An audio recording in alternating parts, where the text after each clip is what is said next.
My parents abandoned me, so I became my sister's worst nightmare. What would you do if you discovered your parents replaced you with a perfect new family? 17 years of wondering why she was not enough.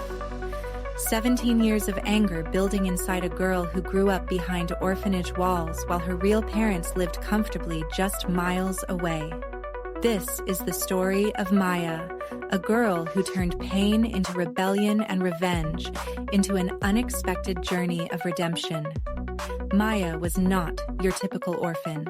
While other kids cried themselves to sleep, she planned elaborate pranks, switching salt for sugar in the kitchen, releasing frogs in the dormitory. Her rebellious nature was her armor, her way of laughing so she would not cry. But deep down, every prank was a scream, asking why her parents left her behind. One night, Maya did what she had dreamed of for years. She broke into the restricted records room, where old files gathered dust. Her hands trembled as she opened the folder with her name. There they were. Real names, a real address.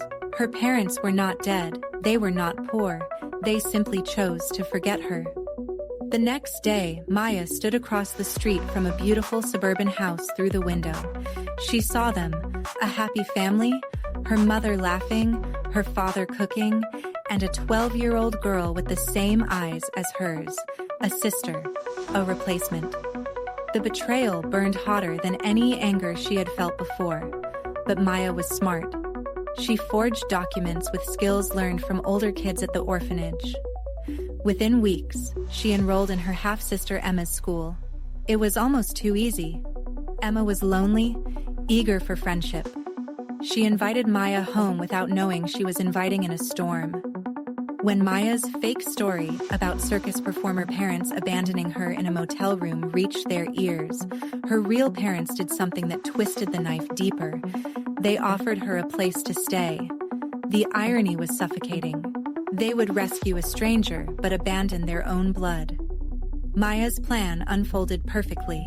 Sweet Emma, who always got perfect grades, suddenly started failing tests. The polite girl who never talked back became rude and distant. Maya taught her to skip classes, to lie, to rebel. She became the bad influence that every parent fears. And her parents had no idea they had invited their past sins into their home.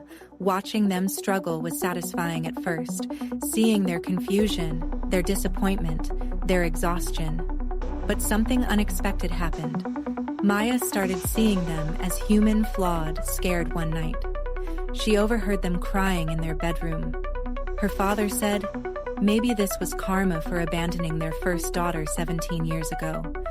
Her mother sobbed that she thought about that baby girl every single day. The confrontation exploded like a volcano. Maya revealed everything: the forged papers, the manipulation, her true identity. The room filled with screams and tears and 17 years of unspoken pain. Emma looked at Maya with betrayal in her eyes. Both sisters ran into the night, leaving their parents frozen in shock and regret. Emma headed straight to the orphanage, determined to register herself and understand what Maya had endured. But Maya found her there, sitting in the cold waiting room that had been her childhood.